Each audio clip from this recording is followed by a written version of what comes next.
السلام علیکم ورحمۃ اللہ وبرکاتہ۔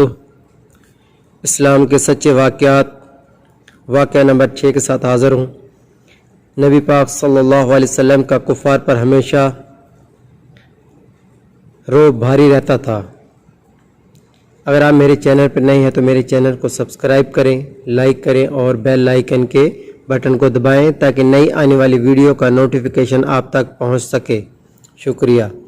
ایک روز رسول کریم صلی اللہ علیہ وسلم، حضرت ابو بکر صدیق اور حضرت عمر فاروق اور حضرت سعد بن ابی وقاص رضی اللہ علیہ اجمعین مسجد حرم میں تشریف فرما تھے کہ بنی زبیدہ کا ایک آدمی آیا اور اس نے کہا، قریش کے لوگوں، تمہارے ہاں کون تجارتی مال لانے کی ہمت کرے گا جب کہ تم باہر سے آنے والوں کو لوٹ لیتے ہو؟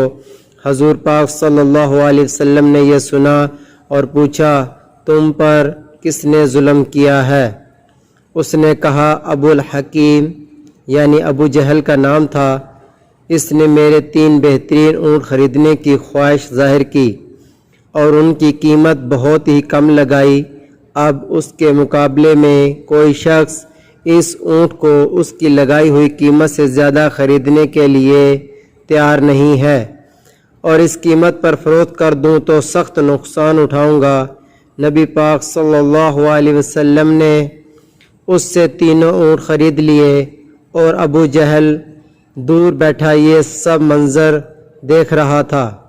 یہ ماجرا دیکھ کر حضور کریم صلی اللہ علیہ وسلم اس کے پاس تشریف لے گئے اور فرمایا، خبردار ابو جہل، جو تم نے پھر کسی کے ساتھ ایسی حرکت کی جو اس غریب بدھو کے ساتھ کی ہے، ورنہ میں بری طرح آپ سے پیش آؤں گا۔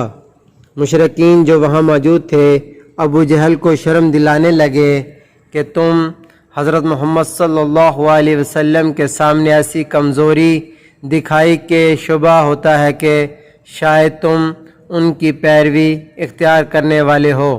اس نے کہا، بخدا میں ان کی کبھی پیروی نہ کروں گا، اور میں نے دیکھا کہ ان کے دائیں اور بائیں کچھ نیزہ بردار کھڑے ہیں، اور میں ڈرا کہ میں نے محمد صلی اللہ علیہ وسلم کی حکم کی ذرا بھی سرتابی کی تو وہ مجھ پر ٹوٹ پڑیں گے۔ یہ وہ تھے جو اللہ پاک نے حضرت محمد صلی اللہ علیہ وسلم کو طاقت کے ساتھ فرشتے نازل کیے ہوئے تھے، جو ہمہ وقت حضرت صلی اللہ علیہ وسلم کی بلند و بالا اور اخلاق کو بلند طاق رکھتے ہوئے ان کا رعب رکھتے ہوئے کفار کو ڈراتے تھے۔ یہ صحیح کتاب کے اندر واقعہ موجود ہے، صفحہ نمبر 15-14۔ السلام علیکم ورحمۃ اللہ وبرکاتہ۔